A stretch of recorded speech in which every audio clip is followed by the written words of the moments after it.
नमस्कार दोस्तों, कैसे हैं आप सभी का स्वागत है आपके अपने चैनल राजीव कॉम्पिटिटिव क्लासेस में। दोस्तों, आज का वीडियो आप लोगों के लिए काफ़ी ज़्यादा इंपॉर्टेंट होने वाला है, क्योंकि आज के इस वीडियो में हम लोग बात करने वाले हैं सभी शिक्षकों के बारे में। जितने भी बीपीएससी शिक्षक हैं जो टीआरई 1, टीआरई 2, टीआरई 3 से बहाल हैं, उनके लिए वीडियो काफ़ी ज़्यादा इंपॉर्टेंट होने वाला है। विशिष्ट वालों के लिए इंपॉर्टेंट है, सक्षमता 1, 2, 3, 4 वाले के लिए, प्रधानाध्यापक के लिए इंपॉर्टेंट है। तो वीडियो को आप लोग एंड तक देखिएगा, तभी एक एक बात आप लोगों को समझ में आएगा, क्योंकि बहुत सारे ऐसे शिक्षक होते हैं जो वीडियो को एंड तक देखते नहीं है। तो पहले पूरा वीडियो को अच्छे तरीके से देखिए, समझिए, उसके बाद आप लोग कमेंट कीजिए। अब सबसे पहले बात निकल के आती है कि जितने भी बीपीएससी वाले शिक्षक हैं, विशिष्ट वाले हैं, प्रधान वाले हैं, कब तक इनको पे कमीशन का लाभ मिलेगा, कब तक इन्हें सरकार के द्वारा पे कमीशन का लाभ दिया जाएगा। अब देखिए, सबसे पहले जितने भी विद्यालय अध्यापक हैं, विशिष्ट वाले हैं, एचएमएसटी हैं, सभी शिक्षकों के लिए वेतन निर्धारण पर अहम रिपोर्ट पेश किया गया है शिक्षा विभाग के द्वारा। अब वेतन निर्धारण रिलेटेड क्या, 7 पे कमीशन इसमें सबसे इंपॉर्टेंट होगा। शिक्षकों के वेतन और वरीयता पर शिक्षा विभाग का फाइनल रिपोर्ट पेश कर दिया है। इस वीडियो में मैं आप लोगों को रिपोर्ट भी बताऊंगा। वेतन निर्धारण, पे इंडेक्स, सेवा निरंतरता, वरीयता, वेतन विसंगति, मूल वेतन, सभी पे आप लोगों को अपडेट आया है।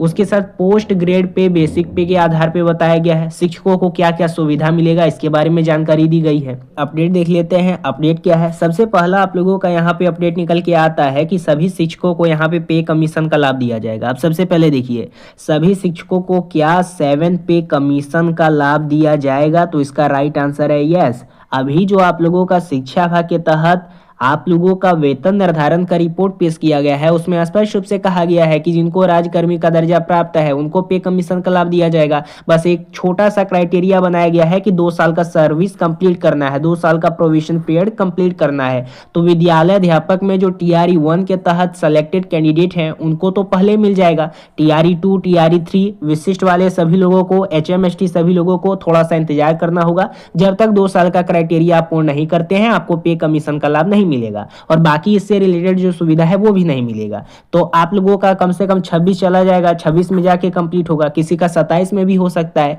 तो इस प्रकार से भी क्राइटेरिया आप लोगों का बनाया गया है। बहुत सारे ऐसे शिक्षक होते हैं जो स्क्रॉलिंग करके वीडियो पे आते हैं, उसके बाद कमेंट करते हैं, बिना वीडियो देखे करके, उसके बाद फिर वो कमेंट क्या करते हैं कि हमें पे कमीशन का लाभ नहीं मिलेगा, ऐसे ही वीडियो बनाया जा रहा है, फालतू का लिखा जा रहा है। अब फालतू का अगर लिखा जाता तो क्या मंथन अगर कैबिनेट में नहीं चलाई जाती है तो ऐसे ही रिपोर्ट पेश कर दिया जाता है?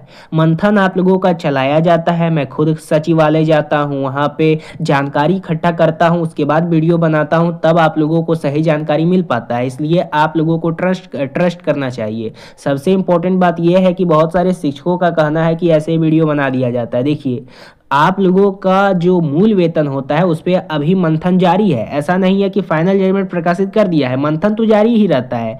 मूल वेतन में अगर मंथन नहीं जारी रहता तो क्या आपको पे प्रोटेक्शन का लाभ दिया जाता? पहला पॉइंट मेरे द्वारा तो अपडेट दिया गया था। दूसरा पॉइंट, क्या आप लोगों को सेवा निरंतरता का लाभ दिया जाता? क्या आप लोगों का वेतन संरक्षण का लाभ दिया जाता? क्या आप लोगों को पे प्रोटेक्शन का लाभ दिया जाता? अब बाकी क्या रह गया है?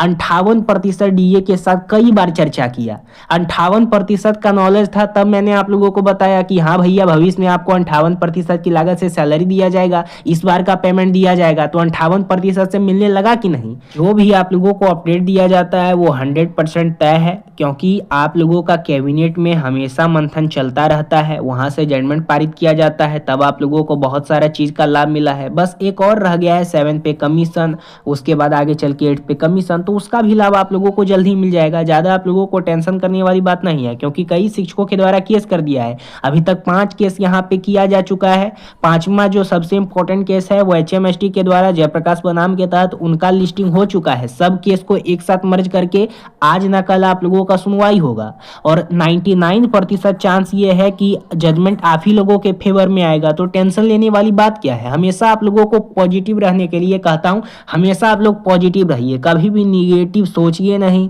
निगेटिव बोलिए नहीं। निगेटिव कमेंट मत कीजिए। अब यहाँ पे सबसे पहले हम पे कमीशन की बात कर लेते हैं। जब तक भैया आपको 7 पे कमीशन का लाभ नहीं मिलेगा, स्पेशली टीचर को जिनको राजकर्मी का दर्जा प्राप्त है, विशिष्ट वालों को, विद्यालय वालों को और उसके साथ जो HMST है उनको, यानी BPSC वालों को, अगर आप लोगों को पे कमीशन का लाभ नहीं दिया जाता है सरकार के तहत 7 पे कमीशन, तब तक आपको 8 पे कमीशन नहीं दिया जाएगा। इसी का रुख को देखते हुए ना पटना उच्च न्यायालय में इतना सारा केस किया गया है। अब 8 पे कमीशन को लेकर जो चर्चा चलाई जा रही है कि 8 पे कमीशन लागू कर दिया है 2026 में, सभी को आशा था। अब आशा किसको था? जिनको पहले से पे कमीशन का लाभ मिला हुआ है। अब देखिए जो कोर्ट का पहले जजमेंट आया उसके आधार पे क्या कहा गया कि साल 2016 के बाद जिनको जिनको प्रमोशन मिला है उन्हें पे कमीशन का लाभ दो। अब जिसको मिला है उसको मिल चुका है, लेकिन बात यहाँ पे ये निकल के आती है कि 8 पे कमीशन हम लोगों को कब तक दिया जाएगा? जब तक 7 पे कमीशन दिया नहीं जाएगा। अब देखिए सरकार के तहत, केंद्र सरकार के तहत, सेंट्रल गवर्नमेंट के तहत 8 पे कमीशन लागू कर दिया है 1 ही जनवरी को, लेकिन लागू होते होते 6 मंथ लग जाता है, जिसके तहत पहला राज्य आसाम बन गया है लागू करने वाला, क्योंकि आसाम में अभी 26 में इलेक्शन होने वाला है विधानसभा का। तो वोट बैंक बनाने के लिए, एक स्तर बनाने के लिए पे कमीशन लागू कर दिया है, ताकि राज्य कर्मचारी के लिए यूनियन लेवल पे, स्टेट लेवल पे सभी का वोट बैंक बना सके। लेकिन बिहार में चुनाव हो चुका है, अब सरकार को कोई मतलब है नहीं, इसलिए स्पेशली टीचर को पे कमीशन का लाभ नहीं दिया गया है। पे सबका दिया गया, अपना अपना देख के समझ लीजिएगा। निष्कर्ष के आधार पे भी कुछ जानकारी दी गई है। पटना उच्च न्यायालय का आप लोगों का जजमेंट आया है, जिसके आधार पे आप लोगों का कहा गया है बहुत कुछ। अब देखिए 13 जनवरी 2026 को ये फैसला आप लोगों को आया है और कुछ समय दिया गया है कि विस्तृत रूप से गाइडलाइन जारी करके हमें समझाया जाए। इसी को लेकर आप लोगों का कई सारा केस किया गया है, पहला, दूसरा, तीसरा, चौथा, 5वां। अभी एक केस HMST का लिस्टिंग हो गया है 7 पे कमीशन को लेकर, उसका भी 1 से 2 दिन के अंदर सुनवाई होगा, या 1 से 5 दिन के अंदर सुनवाई होगा, या 1 हफ्ते के अंदर सुनवाई होगा। तो 99% चांस है कि रिजल्ट आपके ही फेवर में आएगा।